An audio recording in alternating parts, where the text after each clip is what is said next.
All right, I greet you, lovers of freedom. This is Biafra Watchman TV. Quick one. There is something this man said.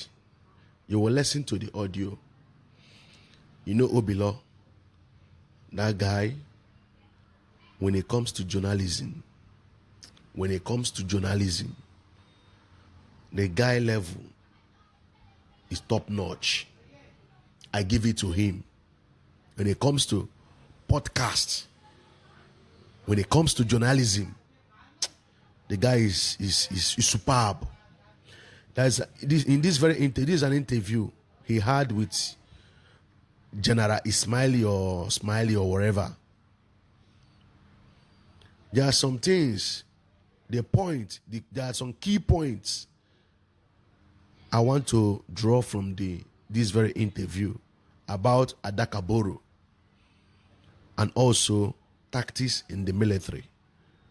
Because if you watch or listen to the whole interview, he emphasized on tactics. He said the reason why Biafra somehow failed or couldn't win the war is because of the tactics they deployed. I will not emphasize much on the tactics, but I want to emphasize on Adaka Boro. You know, sometimes some people will just feel like they are opposing Biafra because they have alternative in Nigeria. This thing happened in the 60s. Adaka Boro was on the side of Biafra before they captured him. Nigerian troops captured him. As they captured him, they now changed his orientation. They now asked him. That is why not all men you will bring down. Not all men you will bring down. There are some men, like all of you, I see, or like all these slaves who are looking for the likes of Gentle to bring down. This kind of men, you don't bring them down. They are material. They just bought you. And all you are thinking every day is how to get rid of the Gentle and Jamaica and Co. You are doing to yourself. You are not smart and you are not intelligent. That one aside. According to the man, say when they captured the guy, they didn't buy him, but they picked him to work for them. After they saved his life, he now agreed that he will work for Nigeria. They now told him to go and recruit 300 men because they were trying to penetrate Biafra land via Port Harcourt side. But based on the terrain, they find it difficult to penetrate from that side until they got hold of Adaka Boro, who happens to come from that terrain, and he knows that region. He knows the terrain very well. Cut a long story short, Adaka Boro now worked with them. It was Adaka Boro, instead of recruiting 300 men, he recruited 3,000 men for Nigeria. 3,000 men is what he recruited for Nigerian troops. They were working with him. He now turned against Biafra. According to this general, he said when they asked him, why are you fighting against Nigerian government? He said he's fighting against Nigerian government because of the oil. That he wouldn't want individuals to own the oil wells or to own the oil. That oil also belongs to the people that have it. He said, okay. They discovered that he has a revolutionary mind. They now promised him that after the war, they will make sure that his demand is met.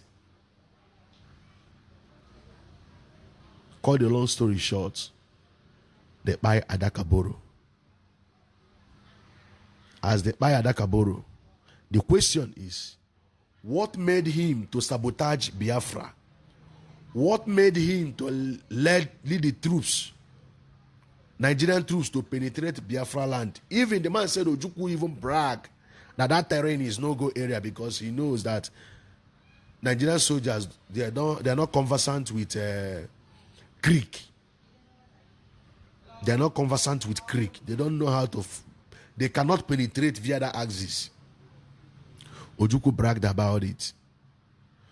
But Adaka Boro, who is from that region, sabotaged everything. But the question is, that same oil that he wanted his region to be in control, are they in control of that oil? Today, the people that owns the oil wells and oil block are the same Fulanis and Yorubas. That is why, if you think you sabotage Biafra, that you have a better option in Nigeria, you are dreaming. You are dreaming. If Adaka Boro could sacrifice all, according to this general, I said the guy is very intelligent. He never attended military school, but he's extremely intelligent and tough when it comes to military tactics. He's very tough. After all says and done, that is which that him he dreamed of before he abandoned Biafra and joined Nigeria to fight against Biafra. Did he achieve it? Or have that thing be achieved? What by Ken Sorowiwa, who also opposed Biafra during the war, the same people he made friends. Abacha, who is his bosom friend, Kerouac, who championed the seizure of abandoned properties of Igbos, his own people. How did that Ken Sorowiwa ended? With his Ogoni brothers. How did they ended? Who buyed Ken Sorowiwa? His dream, did he achieve it? Adaka Boro couldn't achieve his dream. Ken Sorowiwa couldn't achieve his dream. Do you think you will achieve your own dream now? Do you think you will achieve it? Asiko Babia that betrayed Biafra, is the family enjoying Nigeria now? Asiko Babia Sironu Beru Renyalacha. His family Akanalacha Zukubeha. If you think you will betray Biafra because you have a better option in Nigeria, you are dreaming. Some people have tried it in the past with heavy sacrifice, but they didn't achieve it. So, if you think you can betray Biafra now, that in Nigeria, you have idea somehow how to make Nigeria better, you are dreaming. Listen to what this general said. Peace and love. For 6 hours, they couldn't capture Benin. I delayed them for another 6 hours. They couldn't capture Ore. So it's about strategy.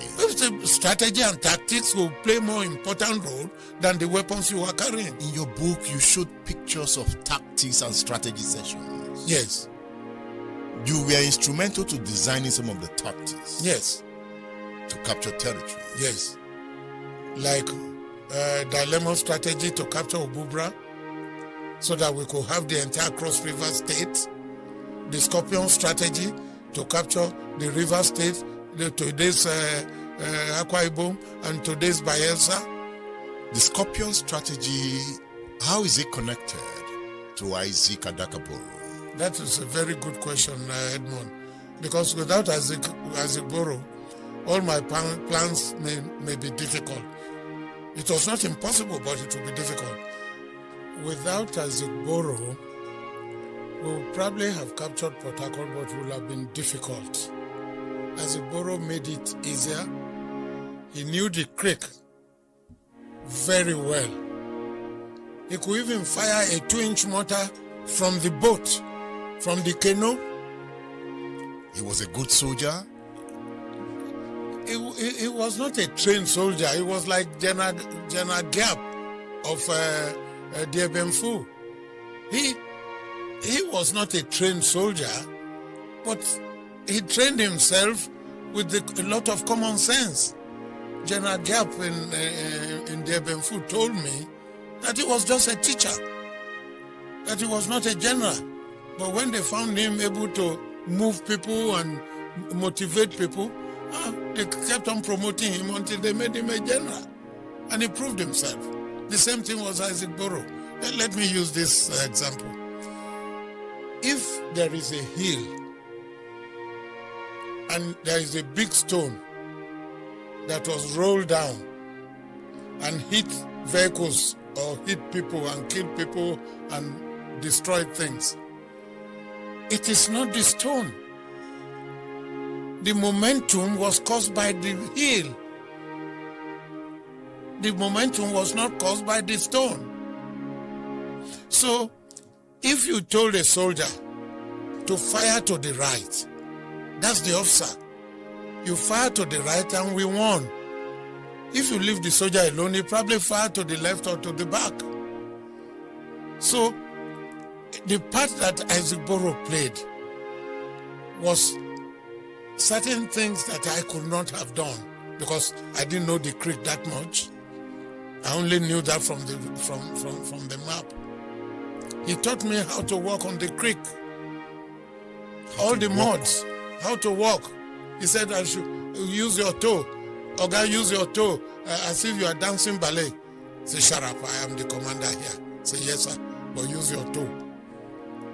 You know, so the way you walk in the creek and in the topography, we were fighting in the mangrove forest. You saw the pictures. We even killed an elephant.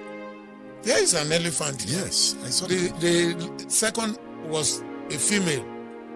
And I told them not to kill that one, to let that one go. Oh yeah. The snakes in the water, the mud. The pictures here showed what we went through in Marine Commando. In 1 division and 2 division, I mean, driving from Benin to Asaba, where was the problem they had? Or driving from Kaduna or going to Enugu to Umaya. What was the problem on the way? You spent most of your time during the war fighting the elements. It was raining every day. The pictures are here. You were in the 3rd Marine Commando. In 3 Marine Commando, I couldn't see you. You're about 10 meters from me. I couldn't see you. Adekunle was the commander. Adekunle was our commander. Was the GOC. And the story of the war from that end sometimes can be scary. Of course it is. Because so my soldiers, I lost 8 soldiers in the Scorpion strategy, the advance to Port Harcourt from Calabar. When they saw the expanse of water linking the Cross River to the Atlantic, they panicked. That was the first canoe, and that was why he died about, this officer, I want to mention his name, General Daramola, SF Daramola. He died about 2 months ago. May he rest in peace. He became the commander of the depot, at the training depot at Abeokuta. And we said what was most important to us was that they must let the soldiers in training to go and see expanse of water in Lagos before bringing them to the war front. People panicked. We were in the middle of the ocean, they panicked. And that's why I lost those 8 people in that canoe. You know, he was a student union leader. Yes, Sukada was told. He told me that. Even before the war, he had launched the 12-day revolution. They told me. He too told me. He told me because I asked him why was he fighting the federal government. He was fighting the federal government because of the oil. So he was a revolutionary in that war? Yes. The answer is yes. He believed in the cause of Nigeria? Yeah, well, he believed in the cause of the rivers if Nigeria will accept his conditions. the Rivers people, if Nigeria will accept his condition. What are his conditions? We will share the oil, we will have majority, you can't have majority. He wanted the oil to be shared among the states in the country, the regions, but now we gave it to individuals. We were silly. We are silly. So he had that in mind while fighting for Nigeria. That's exactly why he fought. That's why he fought against Nigeria. You know, he fought against Nigeria to start with. Yes. Yes. Then he was arrested. Yes. And later released. Yes. And he joined the Nigerian army. Yes. So why the army war was